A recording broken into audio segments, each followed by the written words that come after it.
What's going on, everyone? It's Bowles, and welcome back to another match reaction live stream video for the AFL finals for 2020. Thank you for joining me. Port Adelaide and Richmond have just played, and Port Adelaide have unfortunately gone down to Richmond 46-40. They've lost at home by 6 points. Disappointing end to their season for them to be top from the first round up until in the year, and then obviously win their first qualifying final, and then going down to Richmond. But Richmond just do this. This is Richmond. They do it every year. Doesn't matter if rhyme potentially, yeah. Doesn't matter if they're 8th, 7th, 6th, 1st. Richmond just find a way to get it done every year. They've made the they now have made 3 of the last 4 grand finals. The only reason they didn't make a 4th grand final is because Mason Cox decided to destroy them a couple of years ago when Collingwood played West Coast in the grand final, and it could have been Richmond West Coast. But besides that, Richmond, you can't doubt them. They just have. I think tonight came down to experience. You saw a few. Port started well in the first half. I thought they were probably that scores level. I thought Port played better, but I think in the second half Port were just able to. Richmond were just able to pull away, and they just got the job done. As I said, experience, I think, came into it a lot. Port haven't played in too many prelim finals over the past decade or so. Richmond have, obviously, as I said, played in the last 4 prelim finals and made 3 grand finals, and they've only lost 1. So 75% success rate is pretty good over the last 4 years to get into a grand final. So but I thought it was a very, very good game. This is what finals footy is about. I think every game in the final series this year so far has been very, very good. Besides the Geelong-Collingwood game, which was last week. But before I continue, though, I should apologise for last week. I was ill. I couldn't do the 2 match reviews, and I thought by the time I was healthy enough to do them, we'd already moved on and we'd be on the next one. So there wasn't much point. No one would have really wanted to see Richmond and St Kilda. So it was just no point. And they're both good games. Sorry, the Richmond security game was a good game. The other one wasn't so good. But anyway, moving on to this game. But as I said, both the Port Richmond games this year have been very, very enjoyable to watch. They've been 2 of the games of the year. I thought tonight was a very good game, regardless of the score. It was just annoying that typical Adelaide, where I live, of course, we don't have any good weather to put in a good spectacle for the game tonight. But I thought it was a very good game, regardless, even though there was only 86 points combined between the 2 teams. I thought it was still just good quality, hard footy, good quality, wet weather footy, just hard hitting everything. People throwing their bodies on the line. Obviously, this is your tickets to the grand final if you win. And yeah, unfortunately, Ebert didn't come off. He came off second best towards the end. I think a few contests that he puts himself in is probably a little bit silly. He doesn't probably need to put himself in those positions all the time. He got an elbow to the head and then hit his head hard on the ground. Obviously, went off. I think concussion. He looked very, very bad. So, and again, if Port made it, I don't think he would have played next week. And his career needs to be in question now, because that's 4 or 5 concussions over the last couple of years, and that's not great. So I don't know, but that's a topic for another, for other people and for another day, and not for me. But yeah, so as I said, Richmond came up on top in terms of the statistics from the game today. So the disposals were. Port had a 301, 270. They pretty much dominated the possession of the ball. Obviously, more kicks, more handballs. Inside 50s was 53 to Port, 44 to Richmond. So again, Richmond a bit more efficient going in inside 50. Disposal efficiency, Port was 65% to 59%. So quite even again, but obviously wet weather footy, you're not going to have your high 70% disposal efficiency. This is obviously a game, and especially in a final as well, you want to get the ball forward. Wet weather and finals, you want to get the ball forward, just try and get it forward and get it inside your 50 and lock it in there and try and score from that. So disposal efficiency doesn't really come into play too much in a final.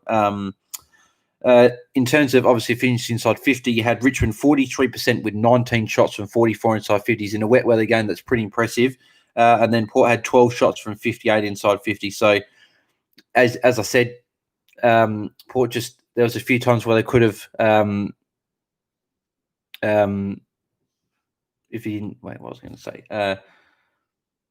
Don't know. Lost my train of thought. I don't know what I was going to say, Ryan. So if he didn't do that, though, Ebert, Jack would have marked and the game would have been over. He had to do it. Yeah, courage, mate. Yeah, Ryan, I agree. Ryan, it's all right, mate. I agree with you. It's fine. I'm just saying sometimes he does put himself in positions that can be bad for his own health. There's got to come a point where he doesn't have to be as courageous, because I know that's the way he plays. But anyway, I'm probably making an idiot of myself. But anyway, free kicks pretty even, 24-19. So Port took 5 there. But I thought Port were quite stiff in the first half. There's a lot of holding the ball. Free kicks I thought could have been paid to them. I think Richmond had a couple late that weren't given to them. So I thought the umpiring today was pretty average. Some decisions certainly didn't go the way that I thought they would, and some were not paid at all. Hitouts are dominated by Port, 45-23. Clearances 41-29 Richmond's way. So Richmond dominated the clearances, 11-4 centre clearances for Richmond. So that obviously helped them going forward. Contested possessions 139-133. Uncontested possessions, Port won the contested possessions, and the uncontested possessions, Port won 147-115, which doesn't surprise you because they had a lot more of the ball. And turnovers, Richmond had 6 more. So there you go. So pretty even across the board, except for more your clearances and stuff like that. So there you go. So Ryan, not enough Port players stood up, or do you think Richmond just better?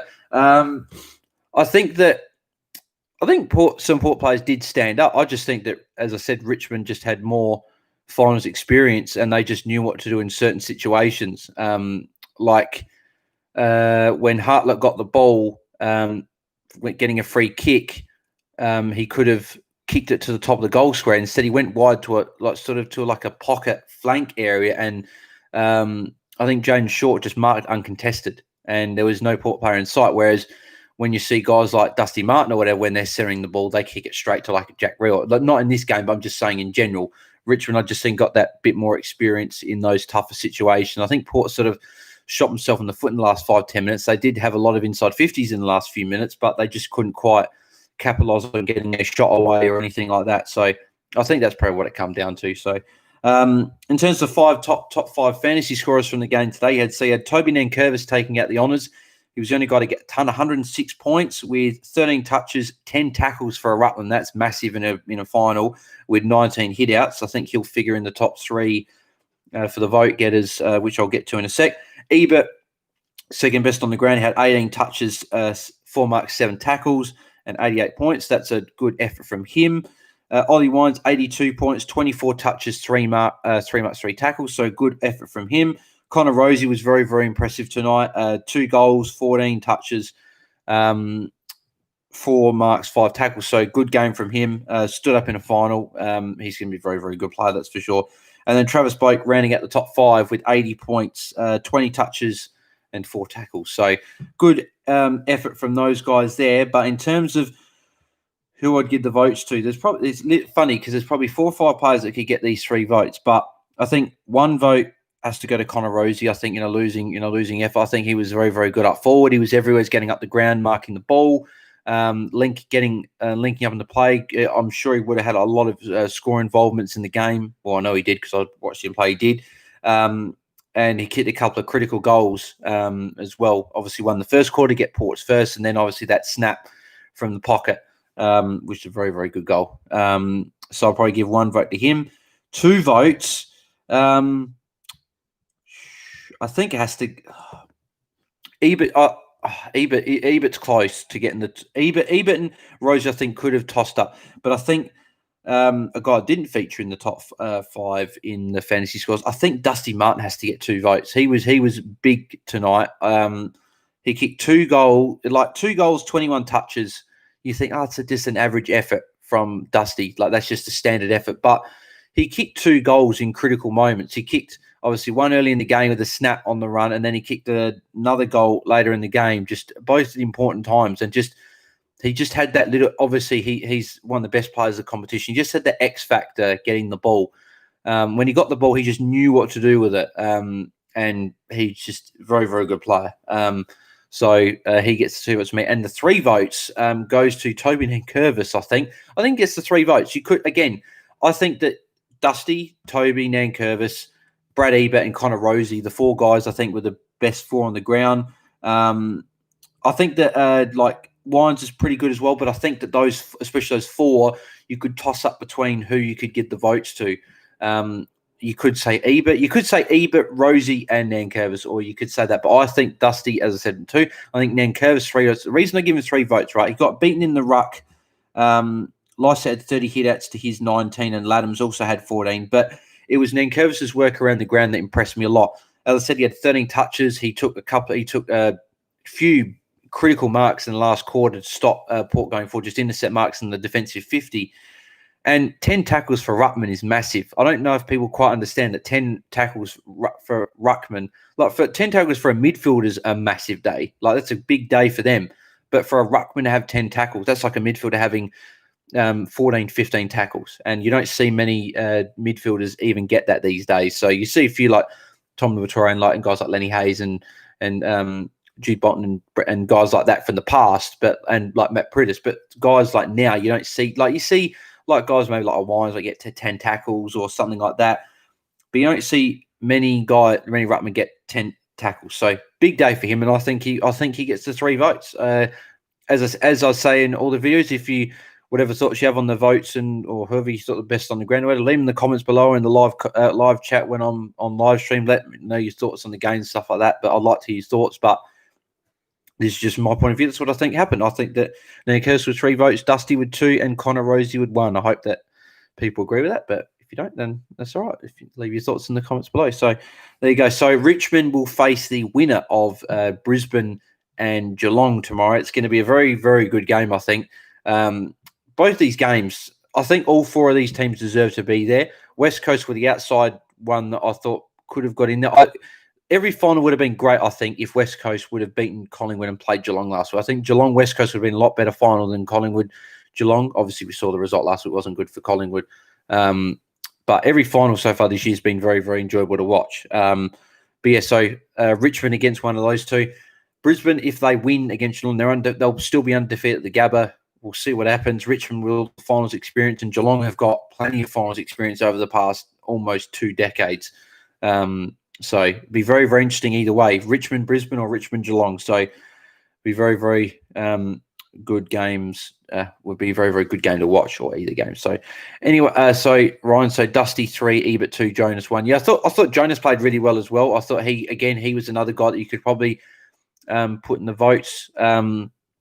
I just thought that Nankervis was just, as I said, 10 tackles for Ruckman is big. And I just thought he got around the ground a lot better than what Lycett and Laddams did. Laddams gave away a lot of free kicks as well. But yeah, Ebert could have got in there. As I said, Jonas could have got in there. Who's some other? Like Dersman played really well. Dersman could have been another one that got in there as well. I thought Robbie Gray had some big moments, being a class player that he is. Yeah, there's a handful, as I said, a handful of guys that could have got in there. Yeah, so and like Kane Lambert was pretty big in the final quarter, kicked a couple of goals. So again, he could have gotten. You could have made a case for him as well. But there you go. But I certainly don't disagree with those, Ryan. They're 3. They both played. All of them played well. But I think Dusty was definitely one of the top couple on the pitch. So. Anyway, that'll be it for the review today. I'm glad to be back after finally being almost back to full health anyway. And yeah, I hope you guys did miss me too much after not doing the 2 reviews last week. But we're back tomorrow night for the Brisbane and Geelong game. As I said, going to be a very, very exciting game to watch. And we'll see who can make the grand final of 2020, Richmond versus ? So we'll see who will make the grand final tomorrow. All right, I'll see you then. See you next live stream. I'm out. Cheers.